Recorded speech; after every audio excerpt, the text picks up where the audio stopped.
सभी को आदाब। मैं आपकी शहनाज फातिमा, सदस्य बिहार राज्य बार काउंसिल। सबसे पहले मैं संवेदना व्यक्त करूंगी अपने उन तमाम देश के नागरिकों की, खासतौर पे अधिवक्ता भाई बंधु एवं माननीय सदस्य एवं स्टाफ्स की जो हमारे बीच नहीं है। उनका गहरा दुख है मुझे। आज मुद्दे की बात पे हम आते हैं कि मैंने आज वीडियो क्यों बनाया। कुछ बर्निंग इशू है जो मुझे लगा कि अब आप लोगों के बीच में डिस्कस करना जरूरी हो गया, क्योंकि बार काउंसिल के 2.5 साल के टेन्योर में मैंने 2.5 साल के टेन्योर में बहुत कुछ सीखा। और सीखने के बाद आज ये महसूस किया कि बार काउंसिल को कौन चलाता है, बार काउंसिल का एजेंडा तय कौन करता है, बार काउंसिल की मीटिंग कौन बुलाता है, बार काउंसिल का रेजोल्यूशन कौन लेता है, और यूनानिमसली कौन है जो सर्वसम्मति से हर एजेंडा को पास करवाते हैं। जी, एक ही शख्स, एक ही नाम है, वो हमारे ऑनरेबल बीसीआई चेयरमैन माननीय मनन कुमार मिश्रा जी हैं। मुझे महसूस नहीं बल्कि मैं अब कंफर्म हूं कि उनके दिशा निर्देशा अनुसार ही बार काउंसिल का एक एक पत्ता हिलता है जी, जिसका मैंने टाइम टू टाइम विरोध किया। मेरा कभी भी डिसेंट नोट नहीं किया जाता है, मेरा विरोध दर्ज नहीं किया जाता है, और एक्ट से अलग हट करके काम की जाती है, एक्ट से अलग हट करके रिजॉल्व किया जाता है, जिसका मैं विरोध करती हूँ, जिसका मैं खंडन करती हूँ। अभी हाल में 6 जून 2021 को एक रिजॉल्व की गई कि बीसीआई 15 लाख रुपए हमारे माननीय शशि किशोर जी को देगी और 5 लाख रुपए बार काउंसिल भी मदद के तौर पे देगी। हमारे बीसीआई चेयरमैन साहब का कहना था कि भाई उनके बच्चे अनाथ हो गए हैं और उनके परिवार को जरूरत है। हम सभी लोगों ने सर्वसम्मति से ये निर्णय लिया कि उनको पैसा दिया जाना चाहिए। लेकिन मेरा एक सुझाव भी आया सर के पास कि सर, हमारे माननीय सदस्य को आप अगर 20 लाख रुपया दे रहे हैं सर, तो हमारे उन अधिवक्ताओं के बीच भी ये मैसेज जाएगा, और जब जाएगा तो उन्हें भी तकलीफ होगी। तो सर, आज ही ये निर्णय ले लिया जाए कि कम से कम, या जो भी आप सभी को एक बराबरी से कुछ एक मुश्त राशि देने का निर्णय ले लें, ताकि हमारे अधिवक्ताओं को लगे कि हमारे साथ बार काउंसिल है और हमेशा से था। मैंने ये रिक्वेस्ट किया, मेरे इस पॉइंट को नोट नहीं किया गया और ना ही इसको कोई यूनानिमसली रिजॉल्व किया गया कि ठीक है, वकीलों को भी हम लोग एक मुश्त कोई राशि देंगे। जब मुझे लगा कि कोई इस बारे में बातें नहीं काउंसिल में हुई, तब मैंने अपने ऑनरेबल चेयरमैन सर को परसों एक लेटर दिया, जिसमें निवेदन किया कि सर, हमारे शशि किशोर जी के साथ साथ अन्य अधिवक्ता भी जो कोविड से संक्रमित होकर मर चुके हैं और जो अभी भी गंभीर हालात में हैं, उनका इलाज नहीं हो पा रहा है, वैसे लोग को सर मदद की जानी चाहिए। और साथ ही साथ ट्रस्टी कमेटी में जो भी मामले पेंडिंग है सर, इस कोविड-19 और लॉकडाउन के दौरान सभी को भुगतान यथाशीघ्र की जानी चाहिए। अब मैं अपने बीसीआई चेयरमैन सर से पूछना चाहूंगी, निवेदन पूर्वक कहते हुए, कि सर, आप ये बता दें कि कोई एक सदस्य जो आपके बहुत प्रिय थे और आपके बहुत करीबी थे, तो क्या आप उनके लिए बहुत बड़ी संवेदना है और उनके बच्चे अनाथ हो गए हैं, ये कहना आपके लिए बहुत बड़ी बात है। मैं बहुत रिस्पेक्ट करती हूँ सर आपकी संवेदना को, लेकिन सर उन लोगों के बारे में भी संवेदना को खत्म मत कीजिए अपने मन से, जो हमारे लाखों एडवोकेट संक्रमित होकर के, बीमार पड़ करके पूरे देश भर में संक्रमित हो चुके हैं। तो उनके लिए भी आपके मन में क्या चिंता है सर, इसके लिए भी कुछ काम होने चाहिए, मैं अपने बीसीआई चेयरमैन सर से कहती हूँ।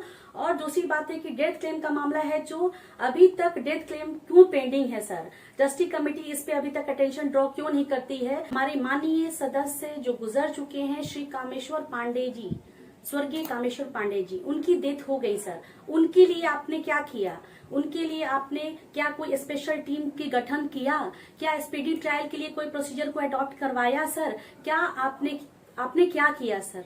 क्योंकि हमारे जो देश में जितने भी एडवोकेट गुजरे हैं, जो एडवोकेट प्रोटेक्शन की मांग करते चले आ रहे हैं और उनको गोली मार करके निर्मम हत्या कर दी जाती है, आज तक स्पीडी ट्रायल नहीं होता है, तो हम उम्मीद क्या करें। आप हमारे माननीय बीसीआई चेयरमैन हैं, ये उपलब्धि सिर्फ आपके लिए है, न कि बिहार के अधिवक्ताओं के लिए।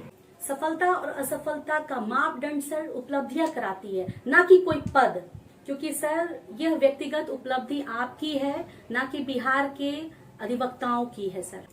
और सर आपके गलत डायरेक्शन से, आपके गलत डिसीजन से बार काउंसिल को ऑनरेबल हाई कोर्ट से भी फटकार लगती है सर, क्योंकि यहाँ तो वोटर भी इंटेलेक्चुअल हैं, एडवोकेट भी इंटेलेक्चुअल हैं, बार काउंसिल के मेंबर भी इंटेलेक्चुअल हैं, फिर भी आप लोग इस बात को समझते नहीं, क्योंकि ये विधानसभा नहीं है सर, इंटेलेक्चुअल की टोली है। और यही हुआ कि आपके गलत डिसीजन को लेकर के हमारे एक विद्वान मित्र एडवोकेट ऑनरेबल हाई कोर्ट चले गए और रिट एक फाइल कर दिया, जिसका ऑनरेबल हाई कोर्ट ने डायरेक्शन दिया कि इस कमेटी चूंकि एक्ट के अगेंस्ट बनी है, इसलिए वो कमेटी को डिसॉल्व कर दी जाना चाहिए। तो बार काउंसिल की एक गलती की लापरवाही की वजह से उसकी प्रतिष्ठा धूमिल हो रही है सर।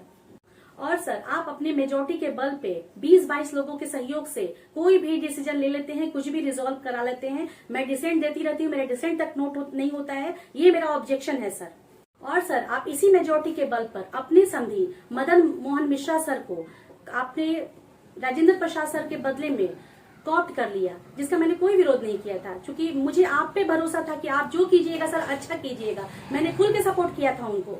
और आज इसी मेजोरिटी के बल पे आपने लॉकडाउन के दौरान, वर्चुअल मीटिंग के दौरान आपने अरुण पांडे जी को कॉप्ट कर लिया विदाउट नोटिफिकेशन सर। किसी ने कोई फॉर्म नहीं भरा, अनकंटेस्टेड उनको चुना गया, हमने उनका भी विरोध नहीं किया। और अब आपने नए चेयरमैन जो आपने बनाया है, विदाउट आपने कोई भी इसका नोटिफिकेशन निकाले, आरओ अपॉइंट किए हुए, प्रपोजल सेकेंडर दिए हुए, स्क्रूटनी किए हुए, इलेक्शन का डेट अनाउंस किए हुए, आपने यूनानिमसली सारे मेंबर के सहयोग से उनको अनकंटेस्टेड घोषित कर दिया। ये अवैध है सर, ये इलीगल है सर। क्योंकि मुझे रामाकांत शर्मा सर से कोई तकलीफ नहीं है, वो मेरे गार्जियन जैसे हैं, लेकिन प्रोसेस को अडॉप्ट करते हुए आइए। अगर वो सारे मेंबर उनको चुन लेंगे, मैं खुद उनकी वोटर बनूंगी, लेकिन गलत तरीके से नहीं। बिनकेसरी सर ने ऑब्जेक्शन किया, उनका ऑब्जेक्शन क्यों नहीं नोट किया गया? वो खुद एक कैंडिडेट थे, उनका भी ऑब्जेक्शन नोट होना चाहिए था। आपको अगर जितवाना था उनको, अनकंटेस्टेड उनको जितवा देते सर, लेकिन प्रोसेस को अडॉप्ट करते हुए। अब मैं कहना चाहूंगी कि माननीय मदन कुमार मिश्रा जी ने मुझे धमकी दिया है कि अगर आप कोई भी वीडियो वायरल करेंगी तो आपका लाइसेंस जब्त की जाएगी, आपको अगले 10 सालों तक चुनाव लड़ने से वंचित कर दिया जाएगा। तो सर मैं आपसे आग्रह करके कहती हूँ कि अगर आप जिस तरह से शशि किशोर जी को 10 लाख 20 लाख रुपए दे रहे हैं सर, जो भी पैंडेमिक मेंबर है उनको भी 10 लाख रुपए कम से कम दी जानी चाहिए। लाइसेंस रद्द कर दीजिए सर मेरा, मैं अपना लाइसेंस त्याग करने के लिए तैयार हूँ सर। डीसी चलाइए सर मेरे ऊपर, मैं तैयार हूँ झेलने के लिए, लेकिन किसी भी तरह से वकीलों को पैसा मिलना चाहिए। आज उनकी फैमिली रोड पे है, आज वकीलों की स्थिति भयानक हो गई है। लोग पैदल आते थे, लोग साइकिल से आते थे, लोगों ने वकालत पेशा छोड़ दिया है सर। वकालत खतरे में है सर, ये मैं आपको आगाह करती हूँ। और अगर राजनीति बंद आप नहीं करेंगे तो व्यापक आंदोलन में करने जा रही हूँ सर। आपको मैं आगाह करती हूँ निवेदन करते हुए कि अभी भी समय है, संभल जाएं, राजनीति से परे हटे और वकीलों को सम्मानजनक मुआवजा दें। और जो पैंडेमिक में जितने हमारे वकील अभी परेशान है, सभी को एक मुश्त पैसा दिया जाए सर, सभी को इक्विलिटी के ताल पे एक मुश्त दिया जाए, यही आग्रह करूंगी। और अगर मेरा लाइसेंस जब्त होता है ये सब होने के बाद, तो मैं आज ही रिजाइन देने के लिए तैयार हूँ। आप सभी को पैसा दे दीजिए सर, लाइसेंस मेरा कैंसिल कर दीजिए सर, मैं तैयार हूँ सर सारी परेशानी को झेलने के लिए, और इससे ज्यादा नहीं कहूंगी। और आप वकील भाइयों से मैं आग्रह करती हूँ कि अगर मैं सही हूँ तो सपोर्ट कीजिए, और अगर गलत हूँ तो मुंह बंद करके बैठिए। फिर आप लोग मत कहिएगा कि फातिमा आपने आवाज नहीं उठाया। आज मैं आवाज उठा रही हूँ आपके लिए, मैं अपने लिए नहीं कर रही हूँ, आपके लिए कर रही हूँ। अगर आप लोग सहयोग नहीं दीजिएगा, समर्थन नहीं दीजिएगा, तो झेलते रहिए, जात पात की बात करते रहिए, और एक ब्रीफकेस, एक डायरी, एक कलम में बिक जाइए और कभी मत मुंह खोलिएगा। मैं चैलेंज करती हूँ। और मैं ये भी कहती हूँ कि अगले आने वाले चुनाव मैं नहीं लड़ने जा रही हूँ। मैं कोई चुनाव नहीं लड़ना, एसोसिएशन का, अपना बार काउंसिल का मैं नहीं लड़ूंगी, क्योंकि मैं जानती हूँ कि मैं यहाँ पे न्याय नहीं दिलवा पाऊंगी। अकेले होकर लड़ के मैं थक जा रही हूँ। मेरे ऊपर बहुत सारी प्रॉब्लम, दुश्मन मेरे खड़े होते जा रहे हैं। माननीय नीतू झा हमारे सबसे पीछे है, सबसे परेशान करने वाली महिला सदस्य है। हर कमेंट पे मेरा नेगेटिव रिस्पांस लेती है, वो उनको परेशानी मुझसे है। काउंसिल में आज तक उन्होंने कोई वॉइस को अगेंस्ट सिर्फ मेरे रेस किया है, कभी पॉजिटिव बातों को नहीं रखी है। अगर रखी है तो दिखाएं वो। बस इतना ही। अगर मैंने भावुकता में या कुछ ऐसी शब्द का प्रयोग कर दिया जिससे हमारे अधिवक्ता भाई बहनों, इवन हमारे बीसीए चेयरमैन सर को भी तकलीफ हुई होगी, तो माफी चाहूंगी। लेकिन सर एक बार विचार जरूर कीजिए कि इस दर्द में, इस कड़वाहट में कुछ तो तकलीफ है सर, जिसकी वजह से आज मैं जहर उगलने पे मजबूर हो गई हूँ सर। माफी चाहती हूँ, सजा भी भुगतने को तैयार हूँ सर। नमस्कार।